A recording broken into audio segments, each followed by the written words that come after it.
صفا کا حضور نے فرمایا کہ رمضان المبارک کے اندر 4 کام آپ نے کرنے ہیں. کون کون سے؟ ایک تو 2 اپنے لیے کرنے ہیں اور 2 سے آپ کو کوئی چارہ نہیں ہے. جو اپنے لیے کرنے ہیں، ایک کلمہ طیبہ کا ورد کرنا ہے، ایک استغفار کرنا ہے. دوسرا آپ نے رمضان المبارک کے مہینے کے اندر جنت کی طلب کرنی ہے. مولا جنت عطا فرمانا، مولا جنت عطا فرمانا. دوسرا مولا جہنم سے چھٹکارا نصیب فرمانا. اب حضرت موسیٰ علیہ السلام، اب اس کا تھوڑا سا فضیلت کو سن لیں. اللہ کی بات پر کم عرض کی حضرت موسیٰ علیہ السلام نے، اے باری تعالیٰ مجھے کوئی ایسا وظیفہ بتا دے جس سے میں تیرا خاص بندہ بن جاؤں، محبوب بندہ بن تیرا ذکر کروں. اللہ نے فرمایا اے موسیٰ پڑھا کر لا الہ الا اللہ. اے مولا میں تیرا کلیم ہوں، تیرا نبی ہوں، مجھے کوئی خاص وظیفہ دے، کوئی ایسا وظیفہ دے جو آج تک کسی کو نہ دیا ہو. اللہ نے فرمایا اے پیارے کلیم، جو کچھ زمین میں ہے اور جو کچھ ساتوں آسمان میں ہے، ان سب کے، ان زمین اور آسمان کے اندر جو کچھ ہے، ان سب کو ایک پلڑے کے اندر رکھ دو اور لا الہ الا اللہ کا وزن ایک پلڑے کے اندر رکھ دو.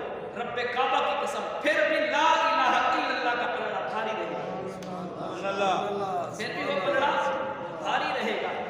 ایک شخص حضور کی امت کا اللہ قیامت کے دن نہ کھڑا کرے گا.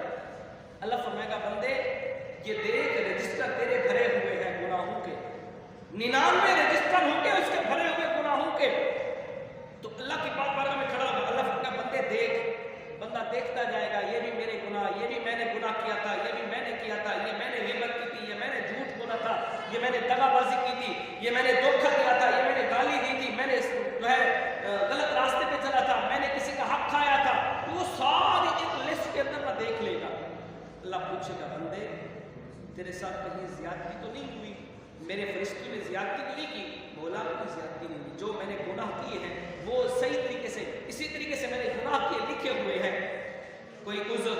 اے اللہ کوئی عذر نہیں ہے، تیری رحمت ہے اگر بخش دے. عدل کرے تے تھر تھر کمبن، اونچیاں شانہ والے فضل کرے تے بخشے جانب میں چھے مکالے. اگر فضل کر دے تو تیری رحمت ہے، تیری عطا ہے، تو کریم ہے، تو رحیم ہے.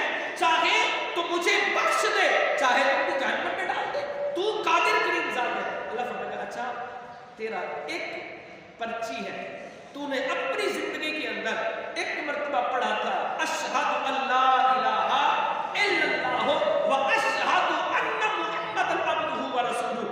تو نے ایک مرتبہ اقرار کیا تھا، اظہار کیا تھا، کہا تھا اے اللہ میں ایمان لے آتا ہوں، اے اللہ تو وحدہ لا شریک ہے، تو ہی عبادت کے لائق ہے، تیری سوا کوئی عبادت کے لائق نہیں، اور میں گواہی دیتا ہوں محمد اللہ کے بندے اور رسول ہے. اللہ فرمائے گا یہ تو نے ایک مرتبہ خلوص سے نیت کے ساتھ پڑھا تھا. بندہ عرض کرے گا مولا میں ایک مرتبہ پڑھا تھا، کیا اتنا بھاری وزن ہے؟ اللہ فرمائے گا بندے یہ جو تیرے 99 رجسٹر گناہوں سے بھرے ہوئے ہیں نا، ان کا وزن کچھ نہیں ہے. یہ جو تو نے خلوص سے نیت کے ساتھ، محبت کے ساتھ، خلوص کے ساتھ یہ جو اقرار کیا تھا، اظہار کیا تھا، اظہار ربوبیت کیا تھا، کہا تھا اشہد اللہ الہ الا اللہ و اشہد ان محمد عبدہ و رسولہ. رب کو بڑا پسند آیا ہے. آج یہ تیرے 99 رجسٹر کا وزن کم ہو گیا اور اس طرح اظہار کرنا زیادہ ہو گیا ہے. پھر ایک مرتبہ پڑھے نا اشہد اللہ الہ الا اللہ و اشہد ان محمد عبدہ و رسولہ. یہ تو ہو گیا کلمہ طیبہ. دوسرا کام کیا تھا؟ استغفار کرنا. اب اللہ کے حبیب نے فرمایا جب بندہ توبہ کرتا ہے، استغفار کرتا ہے، بخشش مانگتا ہے، اللہ کی ذات میں بڑا خوش ہوتا ہے. اللہ بڑا خوش ہوتا ہے. فرشتوں کو مخاطب کر کے کہتے ہیں دیکھو اس نوجوان نے، اس بزرگ نے توبہ کر دی ہے، اب میں اس کو گواہ ہو جاؤں اپنا حبیب بنانے لگا. اپنا حبیب. اب دیکھیں حضرت آدم سے لے کر حضرت عیسیٰ تک سارے انبیاء آئے، لیکن کسی کو یہ نہیں کہا یہ میرا حبیب ہے، کسی کو کہا میرا کلیم اللہ ہے، کسی کو کہا میرا روح اللہ ہے، کسی کو کہا میرا سمیع اللہ ہے، کسی کو کہا میرا خلیل اللہ ہے، کسی کو کہا میرا نجیب اللہ ہے، کسی کو کہا میرا دوست ہے، کسی کو کہا کہ میرا جو ہے یار ہے، لیکن کسی کو حبیب نہیں کہا. لیکن اگر کہا تو محمد رسول اللہ کو حبیب کہا. دوسری مرتبہ اگر حبیب کہا تو کہا جو بندہ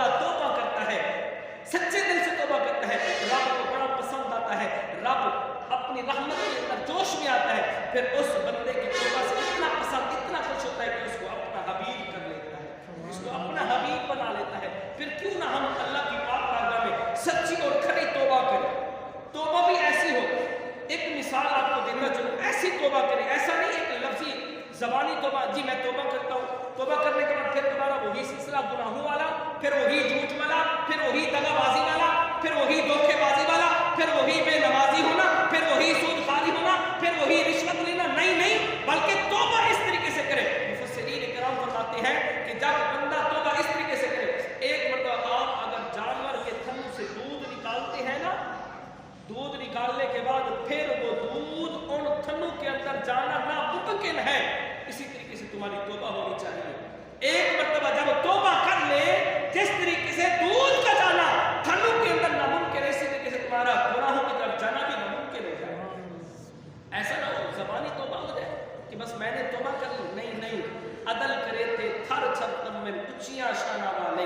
بہرحال یہ بڑا اہم اور عظیم مہینہ ہے۔ اور ایک مثال استغفار کی، استغفار کا طریقہ یہ ہے، استغفر اللہ ربی من کل ذنب واتوب الیہ، اے اللہ میں استغفار کرتا ہوں، بخشش چاہتا ہوں، مغفرت چاہتا ہوں، من کل ذنب، ہر گناہ کی، واتوب الیہ، اور تیرے حضور توبہ کرتا ہوں، تیرے حضور توبہ کرتا ہوں۔ ایسا نہ ہو توبہ بھی ایسی ہو جس طریقے سے بنی اسرائیل کا شخص 99 قتل کر چکا تھا لیکن سچے دل سے اللہ کی پاک بارگاہ میں لوٹ گیا، پھر اللہ کریم کی رحمت جوش نے اس کو معاف کر دیا، اللہ نے اس کو معاف کر دیا۔ تو جب بنی اسرائیل کا شخص ایک توبہ کرے ولیوں کی نسبت سے، اللہ کریم کی رحمت جوش میں اس کو معاف کر دے۔